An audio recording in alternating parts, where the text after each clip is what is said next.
Bonsoir à tous, heureux de vous retrouver sur Sciences Po Hertz, avec ce soir comme invité exceptionnel Raphaël Liogé. Bonjour Raphaël Liogé. Bonjour à vous. Donc vous avez récemment été classé dans le Nouvel Observateur parmi les 15 intellectuels les plus influents de gauche qui construisent les concepts de demain. Donc on rappelle que vous êtes diplômé en philosophie de l'Université d'Édimbourg et de l'Université de Provence. Vous êtes sociologue et philosophe. Vous êtes professeur d'université à l'IEPDEX et vous enseignez au Collège international de philosophie de Paris. Donc, on va revenir sur le classement dans le Nouvel Observateur et notamment sur la notion d'intellectuel, si vous le voulez bien. Selon la définition de Pascal Horry et de Jean-François Sirinelli, un intellectuel est un homme du culturel mis en situation d'homme du politique. Ce qui suppose une certaine indépendance de la figure de l'intellectuel en tant que producteur ou consommateur d'idéologie.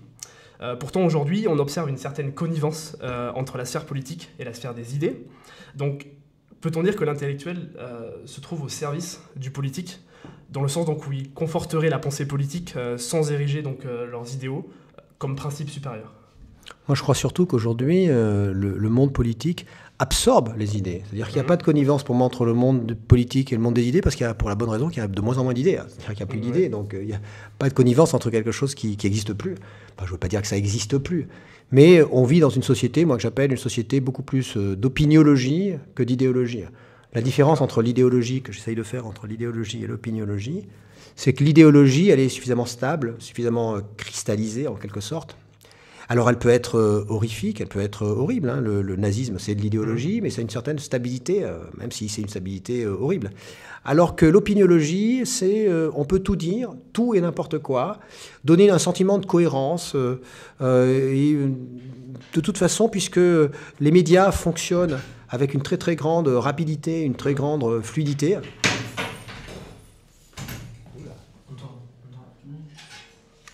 Donc, pardon, excusez-moi. C'est rien. Donc une très grande fluidité. Une très grande fluidité. Donc on n'arrive plus à avoir de structure idéologique stable. Okay. On a que c'est ça que j'appelle l'opiniologie. Alors on a des producteurs d'opiniologie, des professionnels de la production d'opiniologie, qu'on appelle des intellectuels, mais qui à mon sens ne sont pas vraiment des intellectuels. Okay. Vous savez que Gramsci fait la distinction entre intellectuel organique et intellectuel critique. Il dit que les intellectuels organiques, ce sont ceux qui justifient l'existence des institutions en parlant sans cesse. On pourrait dire qu'encore, quelqu'un comme Bernard-Henri Lévy, c'est un intellectuel, mais contrairement à ce qu'il dit lui et ce qu'il voudrait faire croire, c'est un intellectuel organique, c'est-à-dire c'est quelqu'un qui justifie l'existence de l'institution en faisant de grands gestes, etc. Okay. Et l'intellectuel critique, ce serait Sartre, c'est celui qui s'engage et qui critique sans cesse, qui remet sans cesse en cause la puissance de l'institution, qui oblige l'institution à être conforme à ses propres principes. Et ça, c'est vraiment... Par exemple, il y a le principe d'égalité dans la République. À l'évidence, il n'y a pas d'égalité, enfin, il y a une tension. Et donc, l'intellectuel, c'est celui qui essaye de pousser l'institution, donc la politique, à répondre à ses propres principes et pas être complètement éloigné de ses principes. Mais aujourd'hui, on n'a même plus du Bernard-Henri Lévy, on a du Caroline Fourest. D'ailleurs, c'est Bernard-Henri Lévy qui a fait la carrière de Caroline Fourest. En partie, chez Grasset. C'est-à-dire, là, de l'opiniologie, pour le coup. C'est-à-dire, sans idée. Okay. Et pourtant, c'est cette opiniologie qui est surreprésentée dans les médias, surmédiatisée. Leur parole, la pensée actuelle qui découle des médias sont de... C'est leur parole qui est médiatisée, mais la pensée, moi, je la cherche encore. C'est-à-dire que je ne vois pas de concept, je ne vois pas de production de concept, comme dirait Deleuze. Je ne vois pas d'idées, de mouvements sociaux, comme dirait Touraine. Est-ce que ça lance des mouvements sociaux? Est-ce qu'il y a une recherche de... Non. Il y a une sorte d'opiniologie au sens où on émet des opinions de façon disparate. On se met en scène devant les caméras en train d'agir pour tel mouvement, tel autre mouvement, etc. Et donc, on finit par exister comme si le monde était le loft. Vous savez, cette espèce de manière qu'on a aujourd'hui de filmer des gens qui n'ont aucun talent particulier. Ils ont peut-être du talent, mais enfin, c'est pas ça qu'on filme. Et on filme juste leur vie quotidienne, on essaye de voir. Finalement, ce qui finit par nous intéresser, c'est leur médiocrité. Enfin, on les filme, etc. Donc, ils font des choses, ils font un certain nombre de choses. Eh bien, tout se passe aujourd'hui comme si on était dans un espace, que l'espace médiatique mettait ça en scène, quoi. Donc, on n'a plus d'idées. Alors, oui, ce qu'a essayé de faire le Nouvel Observateur, je crois, c'est dire, est-ce qu'il y a encore des gens qui essayent de sortir de l'opiniologie? Bon, moi, j'essaye de sortir de l'opiniologie. Si c'est ça, être un intellectuel de gauche, je souscris. Maintenant, je ne me considère pas absolument comme étant à gauche parce que je ne souscris de moins en moins à cette distinction entre gauche et droite qui, comme vous le savez, est issue de la Révolution française et qui, aujourd'hui, est devenue plus une posture qu'une réalité des programmes économiques, des programmes sociaux, etc. Donc, bon, voilà, si c'est l'idée d'essayer d'émettre des idées, et des idées qui sont parfois non conformes, qui provoquent des réactions fortes, oui, moi, c'est ce que j'essaye de faire, parce que très clairement, j'essaye de penser le monde avec mes faibles moyens, mais j'essaye de le faire. Et comment vous expliquez alors que vous ayez une plus faible présence médiatique que les opiniologistes, donc, qui n'auraient pas d'idées, donc, selon vous, et qui ne provoqueraient pas, qui ne susciteraient pas d'adhésion? Non, moi, je vais vous dire, c'est très simple. Pourquoi Zemmour, par exemple? C'est très simple. Je vais vous dire, moi, je trouve que j'ai déjà trop de présence médiatique. Pour être simple. Donc un intellectuel ne devrait pas? Non, c'est pas trop. C'est même pas qu'il ne devrait pas, c'est même pas en termes de devoir être. Ouais. C'est seulement que, ne serait-ce que là, depuis le 13 novembre, je fais toutes les semaines 3-4 télés, 5-6 radios, 4-5 interviews. Là, j'étais avec l'AFP juste avant vous, et puis après avec la radio suisse romande, juste après l'AFP, et puis ceci, puis ce matin, c'était autre chose, etc. Bon, eh bien, ça, pour moi, déjà, c'est trop, tout simplement, parce que ça m'empêche de penser. C'est-à-dire que, clairement, je n'ai plus le temps, à force de vivre par procuration devant des caméras, devant des micros, je n'ai plus le temps de penser sereinement dans ma grotte, dans mon bureau, pour essayer de comprendre le monde. Donc, pourquoi ça? Aussi parce que quelqu'un comme Caroline Fourest ou comme les autres, tout simplement, je veux dire, même s'ils voulaient penser, enfin, on peut leur accorder ça au moins. C'est que même s'ils le voulaient, ils ne pourraient pas, parce que de toute façon, quand on fait trop de télé, trop de radio, si vous passez votre temps à diffuser, il faut aussi passer un certain temps à produire ce que vous allez diffuser. Si vous êtes tellement habitué à diffuser, vous produisez plus rien, vous ne faites que diffuser. Et donc vous êtes, non seulement vous videz, mais vous êtes déjà vide. Naturellement, vous ne pouvez pas faire autrement. Moi, j'essaye. Bon, aujourd'hui, c'est une période un peu spéciale, depuis le 13 novembre. D'habitude, j'essaye de refuser, de sélectionner, etc. Là, je veux faire passer un message, donc j'y vais un peu en boucle. Oui, bien sûr. Mais je crois que de toute façon, à un certain moment, un intellectuel, s'il veut pouvoir continuer à produire des concepts, il ne peut pas toujours être dans les studios. Pour une raison simple, c'est juste une question de temps. Très bien. Et en parlant de temps, donc, Raphaël Lioger, est-ce que vous pensez que c'est une bonne chose, juste après les attentats, de nombreux ces maîtres à penser, hyper médiatisés, ont réagi le samedi matin, par exemple? Est-ce que vous pensez que c'est une bonne chose ou il y a besoin d'un temps de réflexion, ce temps qui... Alors, il y a les deux philosophies. C'est-à-dire, de toute façon, la population a horreur du vide. C'est-à-dire, quand on est dans une situation avec une tragédie, il faut bien dire que c'est quelque chose d'absolument... c'est impressionnant. Ce qui est arrivé, c'est vraiment impressionnant. Quand on dit que c'est inédit sur le territoire français depuis la Seconde Guerre mondiale, c'est tout à fait vrai. Ça n'était pas arrivé. Bon. Donc, là, face à ça, il y a besoin, même si c'est un peu n'importe quoi, ce qui est raconté, il y a besoin de meubler le vide. Et donc, je pense que quelque part, c'est nécessaire. Ça a une vocation, on pourrait dire, presque quasi-religieuse, d'apaisement. Donc, pourquoi pas? Ça change rien au schlimblick, ça n'explique rien, mais ça donne le sentiment qu'il y a du sens. Vous savez, c'est un peu comme quelqu'un qui aurait une maladie qu'on ne peut pas soigner. Il aurait quand même besoin d'entendre des choses, même si ces choses sont fausses, même si elles ne sont pas très... Mais alors après, effectivement, après cette période-là, ça serait bien qu'on entende des gens qui ont pris le recul de réfléchir à ce qui s'est passé. Oui. Ok, d'accord. Ensuite, pour revenir donc sur la notion d'intellectuel, on admet souvent la figure de l'intellectuel comme un sujet de raison émancipé de toute tutelle. Et je voulais vous parler de la bien-pensance. Est-ce que vous pensez qu'aujourd'hui, la bien-pensance, c'est un cadre qui donc limiterait la pensée des intellectuels?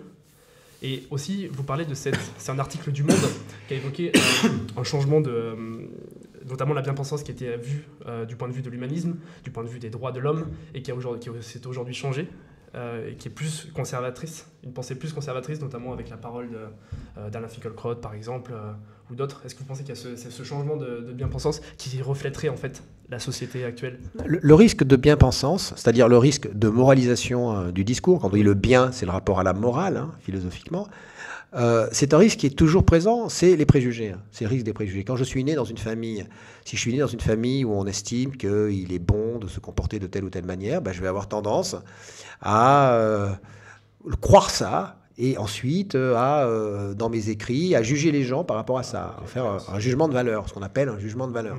Donc c'est un risque qui existe tout le temps. Et c'est pour ça qu'une des caractéristiques de l'intellectuel, intelligere, ça veut dire lier les choses entre elles, c'est quelqu'un qui est capable avant tout d'avoir de l'esprit critique, c'est-à-dire de passer au crible ses propres préjugés. C'est-à-dire un intellectuel, c'est quelqu'un qui doit, me semble-t-il, au sens noble du terme, combattre ses propres préjugés, c'est-à-dire qu'il doit penser contre lui-même aussi. Il doit vraiment, authentiquement, penser contre lui-même, contre ses propres préjugés. Maintenant, le problème du concept de bien-pensance, ou pensée dominante, ou pensée unique, enfin tous ces termes qui sont assez proches aujourd'hui, c'est qu'ils sont devenus une manière d'exclure l'autre aussi. C'est-à-dire c'est devenu une catégorie à l'intérieur duquel on exclut l'autre. Comme il est de bon ton de ne pas être bien-pensant, bien sûr. Quelque part ceux qui sont majoritaires en réalité, qui sont des bien-pensants, vont désigner les autres comme étant des bien-pensants. Par exemple, aujourd'hui, on vous dit, vous êtes multiculturaliste. Vous êtes supposé être un bien-pensant, alors que les multiculturalistes sont clairement minoritaires aujourd'hui. Vous regardez 70% des Français, tous les best-sellers, etc. Mais des gens comme justement Alain Finkielkraut ou autres, ou M. De Villiers, qui emportent l'adhésion de 70% des Français. J'ai fait une émission récemment sur RMC, carrément Brunner, ça c'est de l'émission. Bon, eh bien, au début, je faisais un débat avec M. De Villiers. Il est persuadé, M. De Villiers, que la France va probablement devenir une république islamique. Les Français étaient 70% en accord avec, pas les Français, je veux dire, les auditeurs de RMC. Bon. Avant et après l'émission, pendant, tout ce que vous voulez. Donc, ces gens-là sont quand même majoritaires. Mais c'était moi qui étais accusé d'être la bien-pensance, donc celui qui est majoritaire. Donc, il y a un phénomène aujourd'hui nouveau, moi que j'appelle justement un phénomène d'inversion où le minoritaire est considéré comme secrètement majoritaire. C'est-à-dire que même les Roms, qui sont 15 000, quelque part, ils sont majoritaires. Quelque part, ils nous ont déjà encerclés. C'est assez bizarre. Ceux qui sont majoritaires s'estiment tout seuls. C'est la caractéristique de ce que j'appelle justement l'angoisse de l'encerclement. C'est dans mon dernier livre, Le complexe de Suez. C'est ce que j'explique. Sur les phénomènes de radicalisation des jeunes, donc on est d'accord très bien qu'en fait, ils souffriraient d'une déculturation. C'est d'ailleurs Todorov, un auteur qui a écrit cela, qui ne disposerait pas d'une identité initiale, car ils sont issus de l'immigration, mais éloignés d'une ou plusieurs générations. Et ils n'ont pas la possibilité non plus de se construire une identité française. Donc ils se retrouveraient déculturés. Donc cette question porterait sur cette faille identitaire, ce nihilisme des valeurs qu'on observerait aujourd'hui. On ressent une avidité d'idéaux qui ne trouve pas d'écho dans la population aujourd'hui et dans les jeunes. Donc ça serait plutôt la valeur centrale de l'individualisme face à la désinstitutionnalisation de la vie sociale. On n'a plus d'idoles, plus de valeurs. Donc est-ce que ça serait dans un premier temps une faille de la gouvernance occidentale d'avoir retiré donc, ces valeurs? On est passé dans une société religieuse qui était la valeur principale, le communisme aussi par exemple, et aujourd'hui on se retrouve sans valeurs, sans idéaux. Comment vous expliquez cela?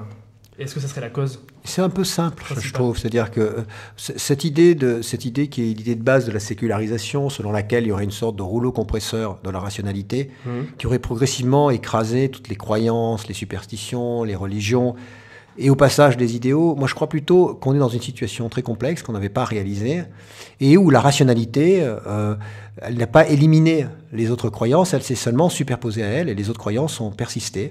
Et donc il y a un processus complexe de croisement et dans ces croisements,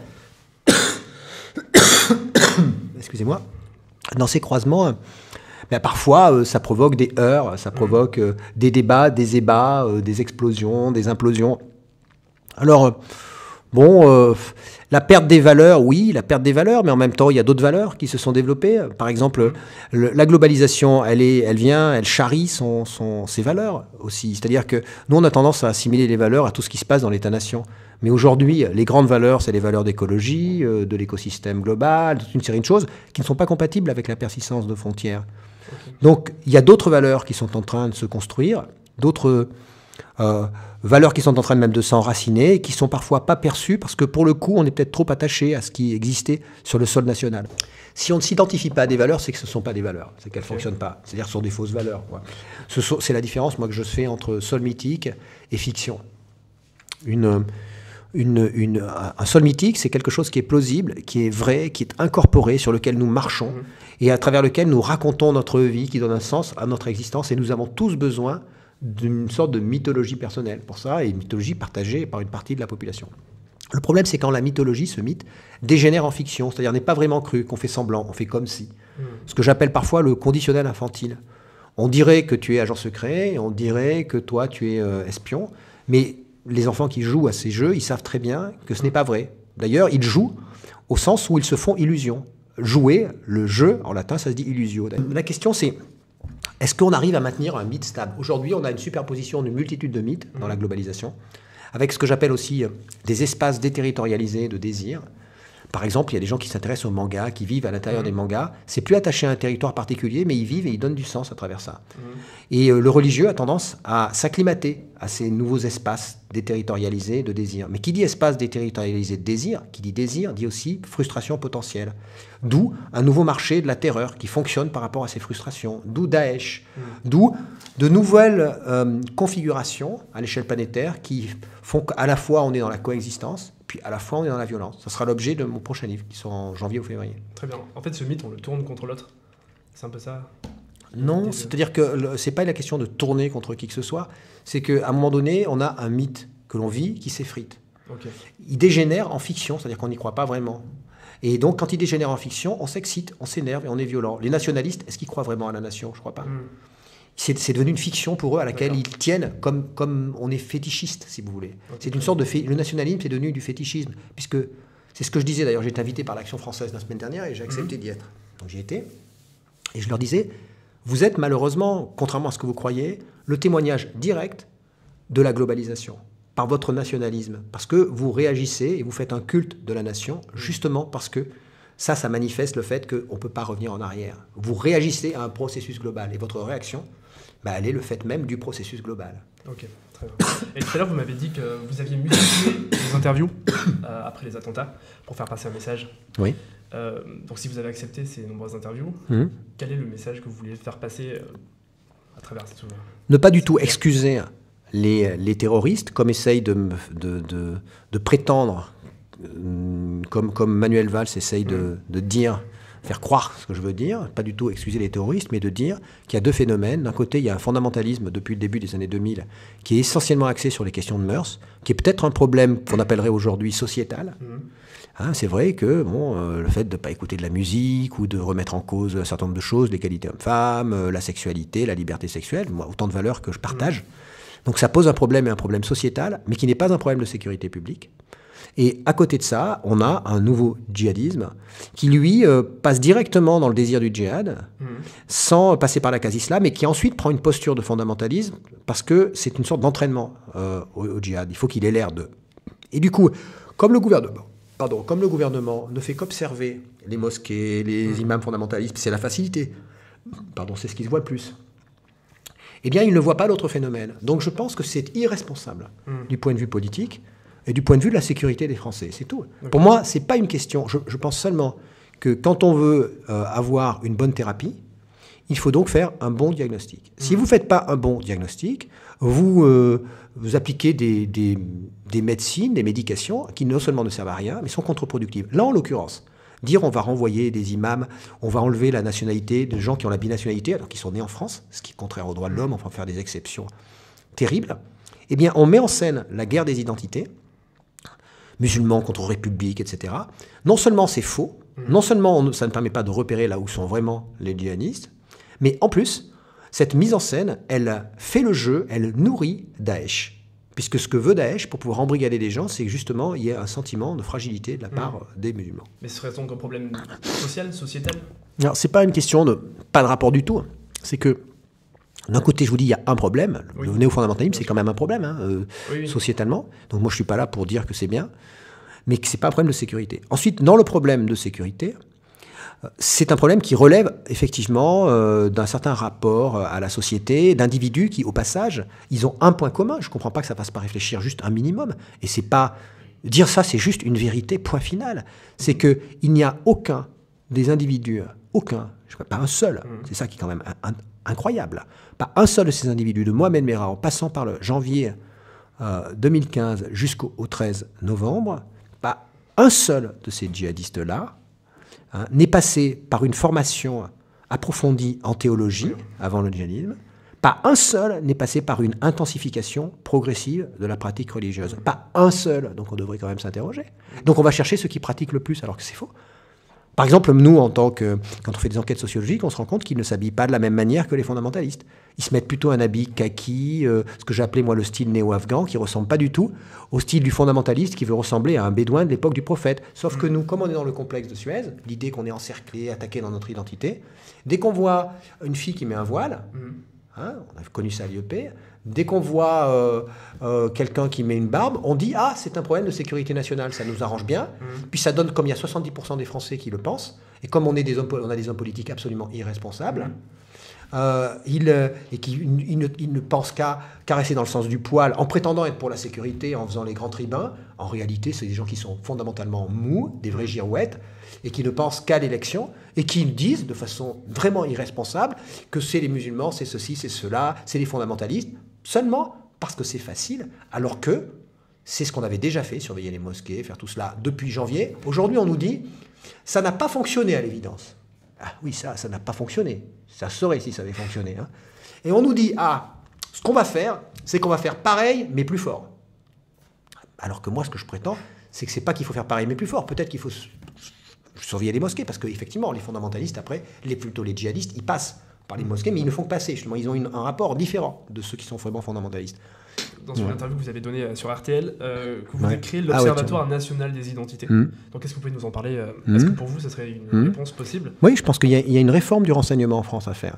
Oui. C'est-à-dire que le renseignement, il marche bien à très court terme. Il marche bien une fois que les filières ont commencé à se mettre en place, et puis une fois que les attentats ont été faits. On voit bien que la police fait son travail, elle arrive à suivre. C'est des vrais professionnels.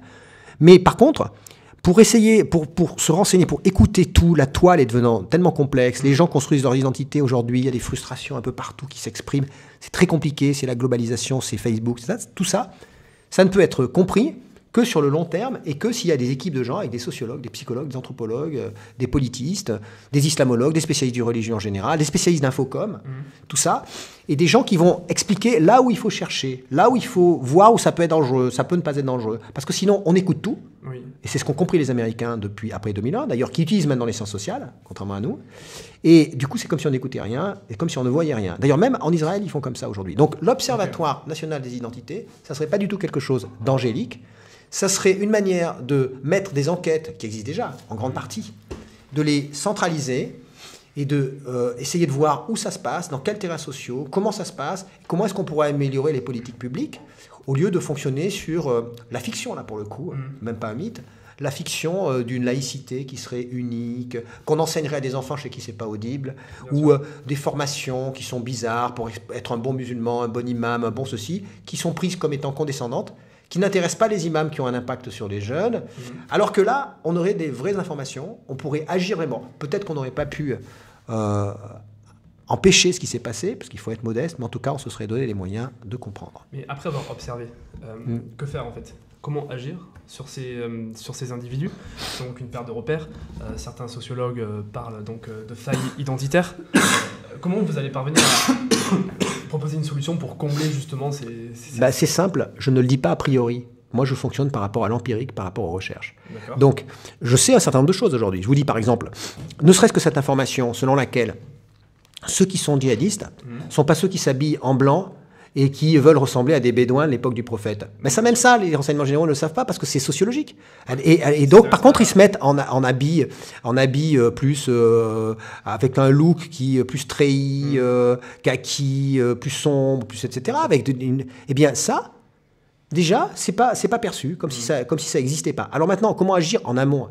Agir en amont, ça suppose de mettre en place des politiques qui tiennent compte de cette complexité. Donc moi, je ne peux pas vous dire ce que c'est, parce que je commettrais exactement la même... Exactement, c'est-à-dire d'avoir des préjugés, de dire « Ah oui, il faut faire ça, il faut enseigner la laïcité, il faut dire ceci, il faut dire cela, etc. » Donc je ne vais pas le faire. Ok, très bien. Écoutez, en tout cas, merci beaucoup d'avoir répondu à nos questions ce soir sur Sciences Po Arts.